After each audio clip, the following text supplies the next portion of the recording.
Hello and welcome to round 2 of the Parenting Roundabout podcast. I'm Terry Morrow and I'm here with Catherine Haleko. Say hi, Catherine. Hello.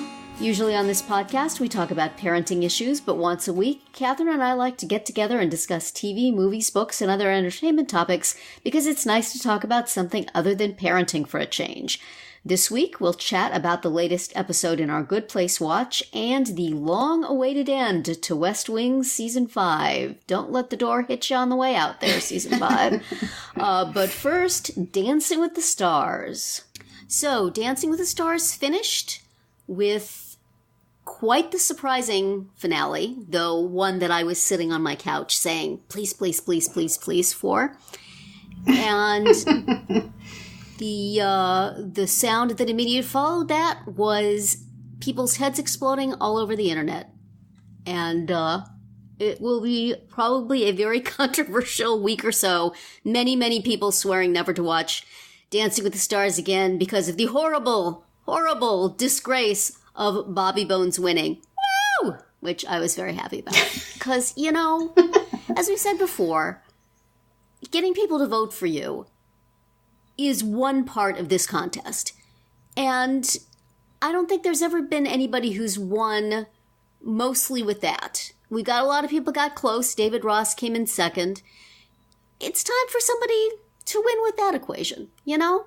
It could happen once. Mm-hmm. The world will not stop turning. The dance gods will not rain down fire upon us. It's a TV show. It's a TV show that has popularity as an aspect. And I would have had a big problem if popularity alone had swept Grocery Store Joe into the lead, into the winning spot. Because he didn't have anything else, really, other than a very nice smile. But Bobby had a certain amount of showmanship to him. Whether he was dancing...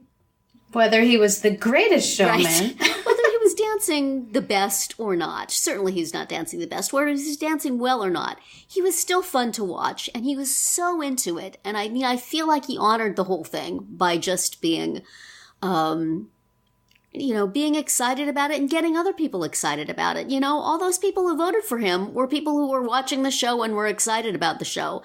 That's not a bad thing for the show.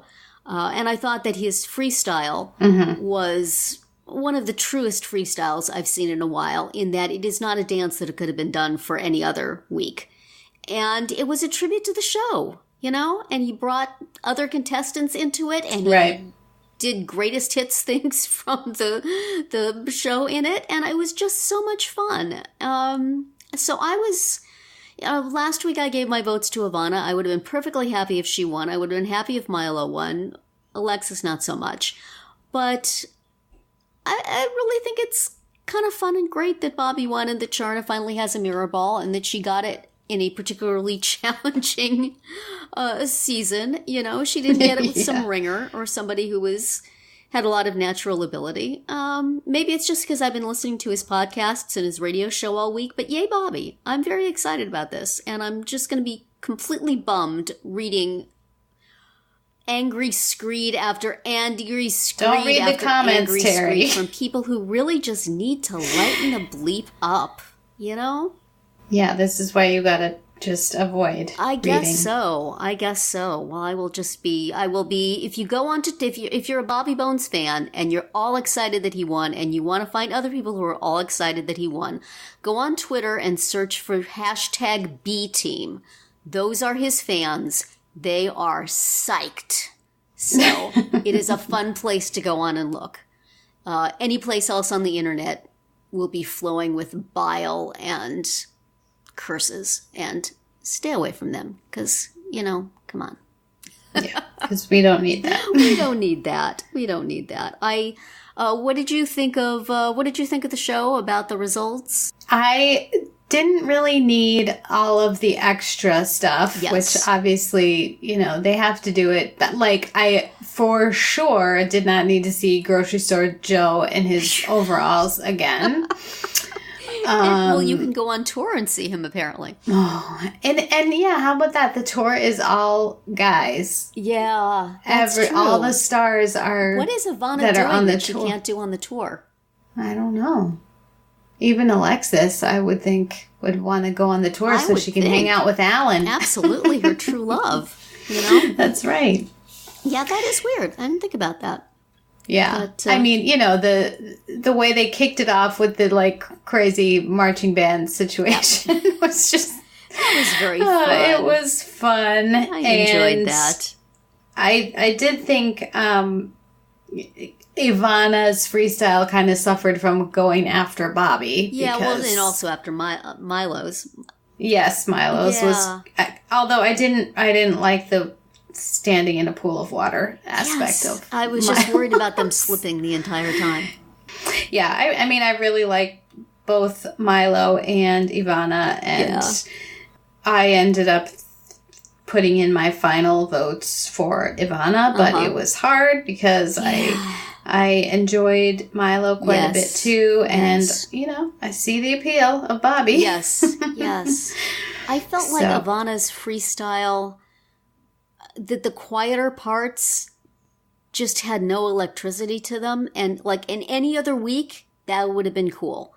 But for this thing, especially after, I mean, Bobby's was just such a extravaganza, and then Milo's was so dramatic, and hers was perfectly enjoyable, but it started out with that really quiet passage, and it like didn't have the oomph I think she needed, you know, but she certainly, I mean, I think everybody did themselves proud. I didn't care for Alexis and Alan's dances, either one, but, you know, I think Milo and Ivana certainly did fine. I just think that Sharna throwing the kitchen sink into that number made it kind of hard to beat in a way, just for sheer exuberant freestyle wackiness.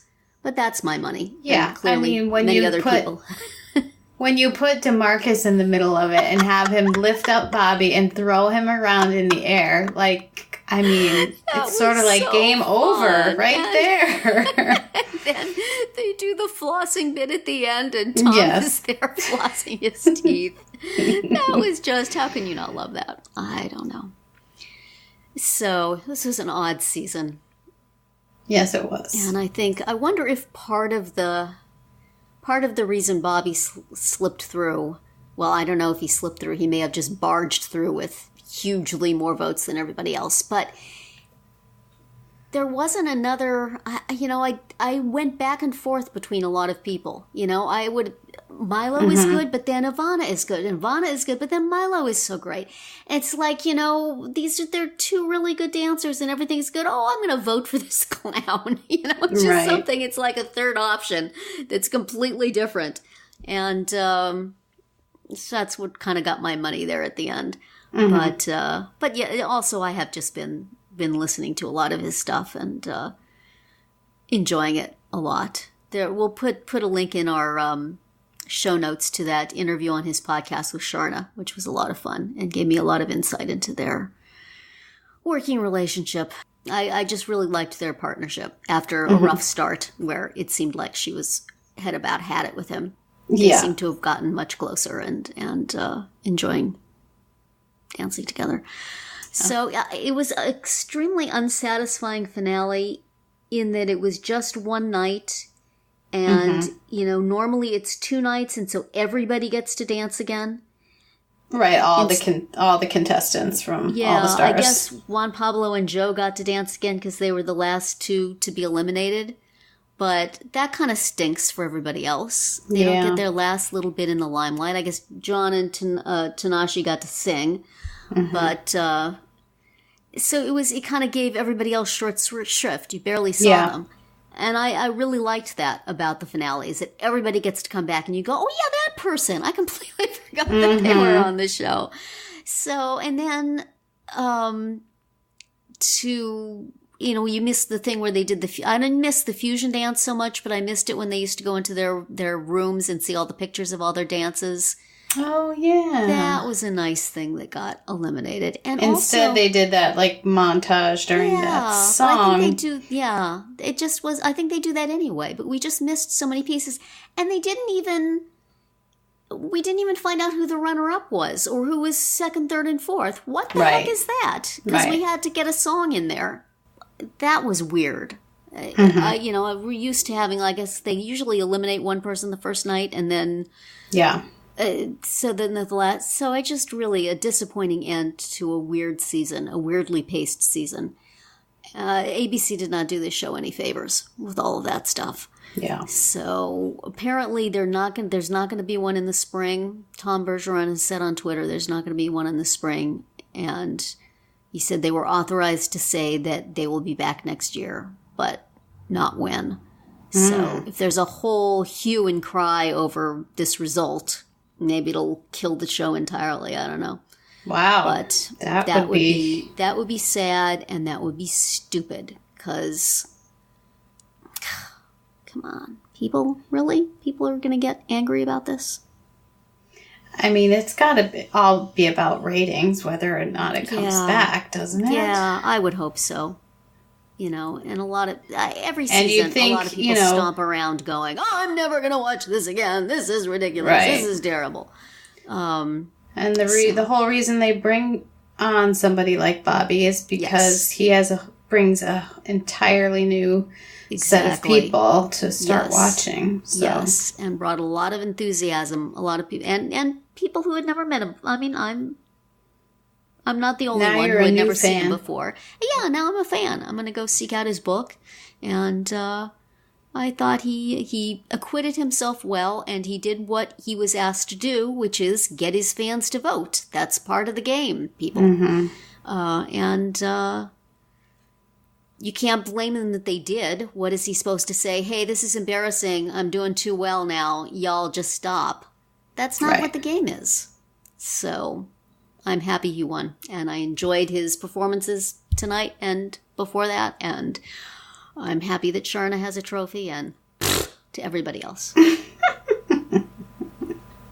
Don't spoil the fun of the people who are happy, please. Right. And yet they will. So, Dancing with the Stars. Hope we see you again sometime soon. Yeah. Well, for now, next few weeks, we'll content ourselves with the little ones. Yes, we will. Of which there will probably not be so much outrage, although there's capacity. It could happen. It could happen. But hopefully people will not trash the ones who win that they didn't like on the internet quite so much as they feel free to do in the adult version.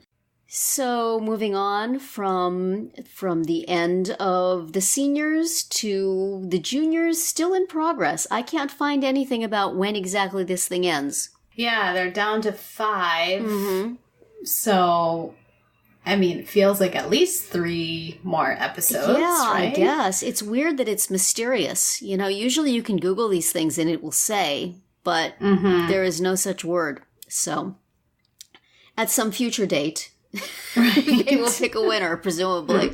But as for now, they are still just breaking little children's hearts by sending them home with no prize. Right. Every week. Yes, although, this week's elimination, Akash had his speech all prepared, and he delivered it with a smile. He did. And watch that, put a bookmark on that kid, because he's going places. Mm-hmm. He's got something. He's not so much of a dancer, and I think his time had come, and I'm fine with that. I think he did himself proud, but certainly his exit was extremely classy. Yes. Far classier than many adults at the moment. His Bollywood style final dance. I did think he did a good job, although there was a great deal of distraction from lights and troop and camera angles. They were really doing everything they could. Whitney knows how to do her job, let's just say. Mm-hmm. So, yeah, I felt bad. I think his partner was crying a little bit, but he was a pro about it. Yes. So, look for him. And it's interesting. Most of these, it was... say what you're grateful for day, and most of them did their families. And I'm looking at his sister and thinking, either she can't stand that kid, or she's figuring out how she's going to make money off of him later on when he's famous. Because he's got all the personality. Yeah, he steals the show. Quite something, yes. And I bet... that could be delightful or difficult to live with as an older sibling. Mm-hmm. So God bless her. Yes. And when we also sibling-wise had, in addition to Maddie Ziegler supporting her sister Mackenzie, who I still say should not be on the show. Yes. But anyway, good for her. It super bugged me that not only did they bring out Maddie at the end, incorporate her into the dance, but then theirs was the last dance of the night, and they're up in the skybox area, and it's like time for the elimination. There's 2 minutes left in the show, and Frankie's like asking her all these questions about Maddie. Like, stop, no one cares. And you would have more time for Akash to say his little speech if you just drop this. I don't know. They've got something going on with the Ziegler family there at Dancing with the Stars, but that was uncomfortable. But then we also had Sky's little brother, Ocean. Yes. Now, I mean, I feel like if you're going to name your kids Sky and Ocean, and your last name is a color, you're kind of legally obligated to go change the darn thing to blue. Right. Sky and Ocean Brown. Yeah. It doesn't quite work. But she is just delightful and beautiful dancing tonight, and she and JT just look like you could plop them on top of a wedding cake. They are the cutest little couple. Yes, just perfectly matched. But it's like now it was a very different, like the pale pink and the delicate foxtrot. Like, it was very different from what we've seen out of her. But of course, it was still very, very good.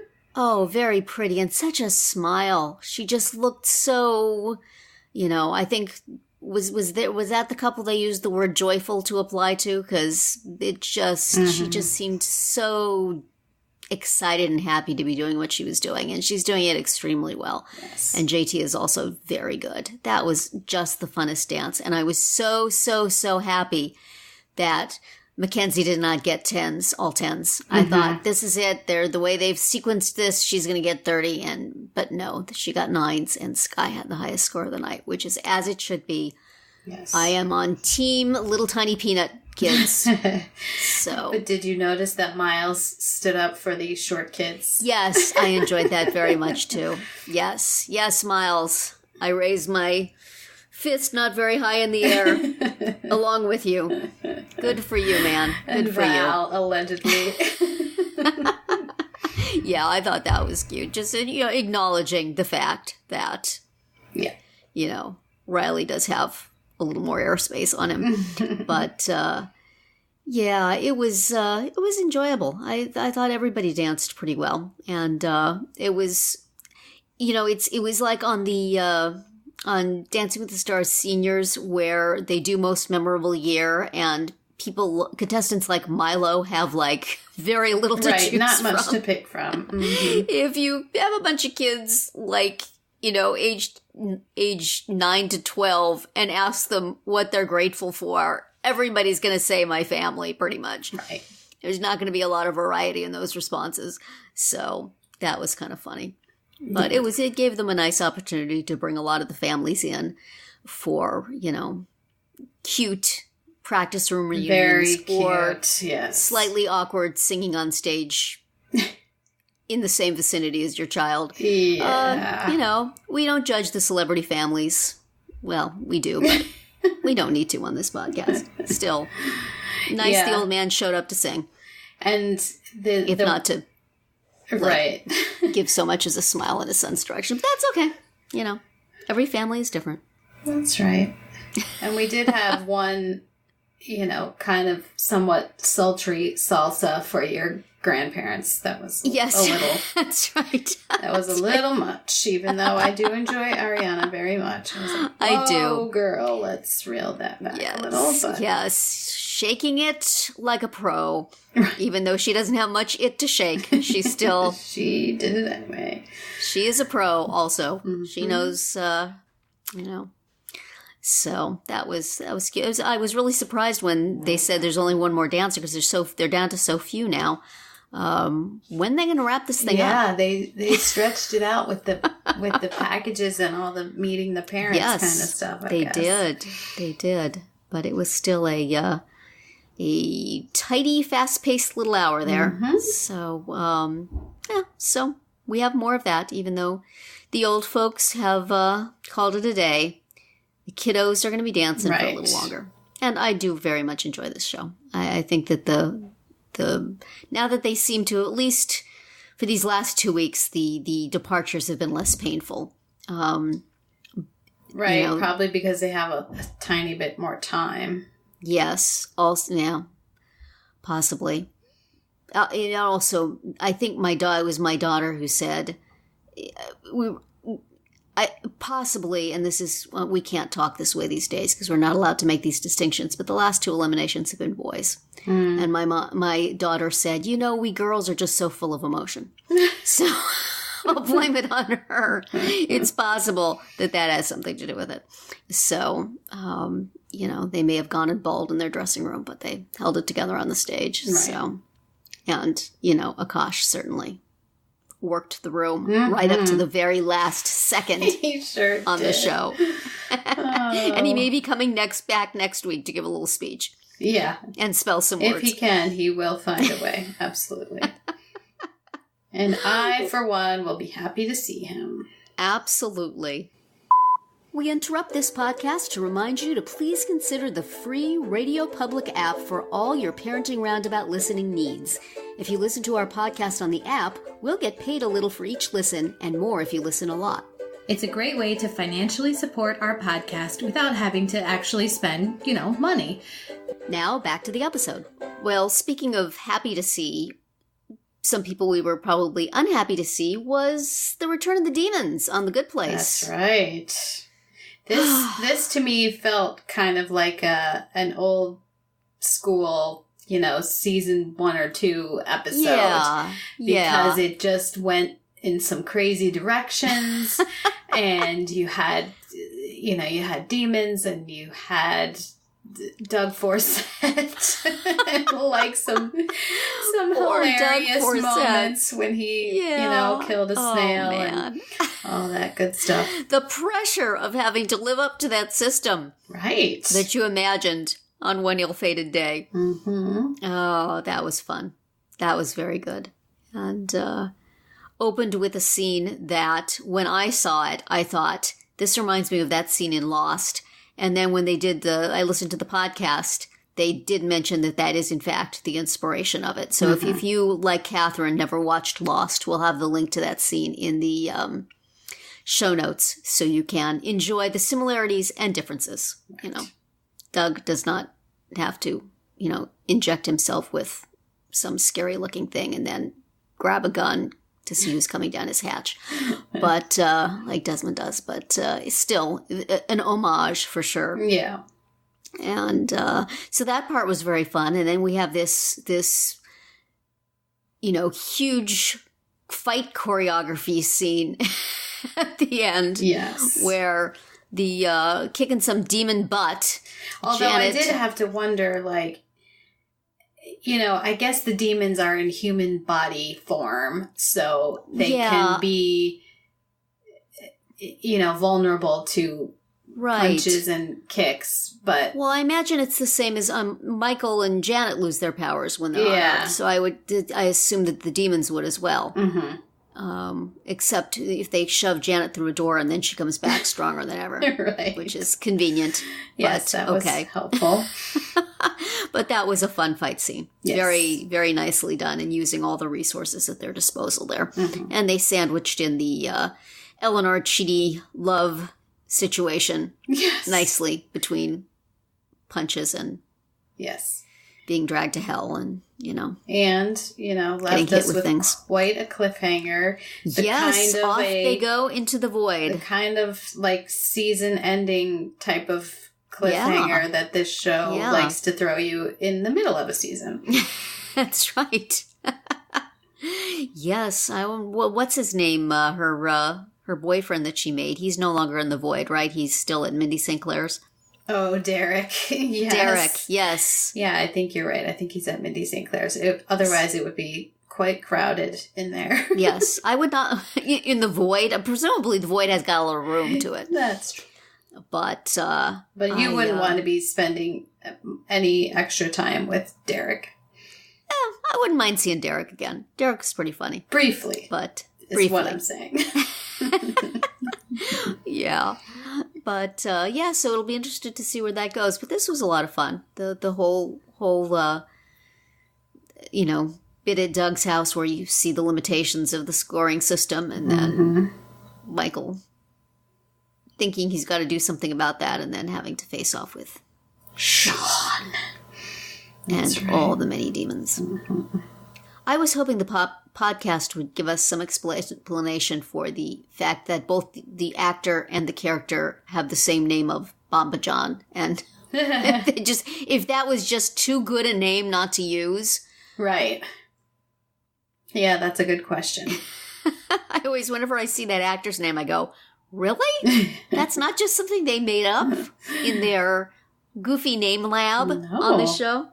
A real thing. Well, it does allow Eleanor, to in the bar in Canada just to say Bamba John, and Chidi's like, "What are you talking about?" Because he doesn't know that he knows Bamba John. So. That's right. They all get their ashes kicked, as we say in the Good Place. But anyway, that was fun. Yeah, that was a fun episode, and. It seems like at the end of every one of these episodes, we're like rebooting. So, in that it is, I think that there was also a thought that opening scene was reminiscent of Groundhog Day, at least in terms of the clock radio. Yeah. And also the fact that they're constantly rebooting things. Right. So, however, not living the same thing over and over again. No. Very different. Very different every time. This time, the reset is a void. Okay. Fine. Good luck. Good luck, kids. Yeah. Enjoy the void. The set decorator gets the week off. Yeah. And it'll look like where the doorman is, but just with no doorman and no bridge. Don't need you this week doing the whole show in a dark room. Right. It'll be fine. Bye. Well, The Good Place will keep going on, even in its void, but Season 5 of The West Wing is mercifully at an end. On the West Wing Weekly podcast, they summed it up rather benevolently as being not terrible. I am glad to see the end of it. So, what did you think of Memorial Day, which was the closing episode of Season 5, and the season altogether, Catherine, seeing it the first time? Yeah, all of this is new to me. This one in particular, this episode, Memorial Day, did feel a little more old school West Wing to me, with, various crises and arguments between the main protagonists and things like that. Probably not as much walking and talking, maybe, as the previous seasons would have had, but it did feel a little more, I don't know, familiar or just old West Wingy to me. The thing that was most old school West Wingy to me that I felt delight over was the scene of Bartlett practicing throwing a baseball and Charlie giving him grief. The scene before that, when they're in the office and Toby and Debbie are mixing it up a little bit, and then Bartlett comes out and Charlie is just, everybody thinks it's a good idha. It was the first lady, somebody else, and the Notre Dame athletic department. The entire Notre Dame athletic department. He knew the right thing to say.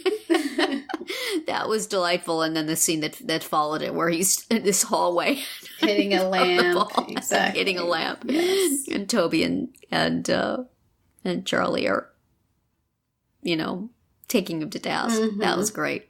And it proved that they were right because he needed the practice. Yes. And then also the bit of Josh suddenly being the center of international intrigue reminded me of the episode where Sam was negotiating foreign policy based on his, knowledge, the guy's lack of knowledge of idiom or something like that. What was that one? Mm-hmm. Yeah, this is about as unlikely of Josh, like, skulking about. Yeah. Well, it was fun. Should I change cabs? Like, he calls Kate Harper from the bar. Yes. He showed up and then he left. What am I supposed to do? You got a guy here, right? Is it the guy with the toupee? Because he's kind of standing. That was very funny. That all seemed sort of like the sort of puncturing of serious situations that I enjoy from my West Wing. A lot of the bigger talk about bigger issues is kind of,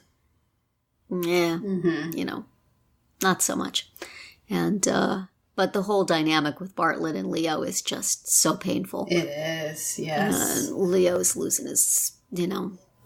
Feels himself losing his grip on him. And I thought, they took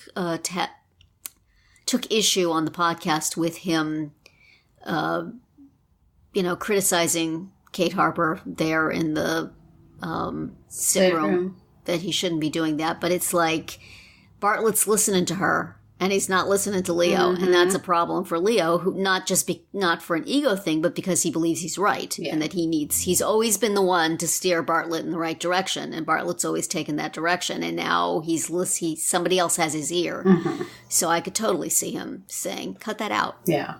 That's my job. That's not how we do things. To tell him what to do. Right. Yeah. But ouch. That whole, and I didn't think that the look on Leo's face in the flashback was, yeah, I should be president. He's absolutely right. It was just, I'm proud of you. He's gotten this thing for his friend, and he's gonna be the one to steer him, and Yeah, I mean, he's never given the impression that he wants to be out in front. He wants to be the behind the scenes guy. Right. And that's what I got from that. So that was an interesting juxtaposition of the flashbacks to the present.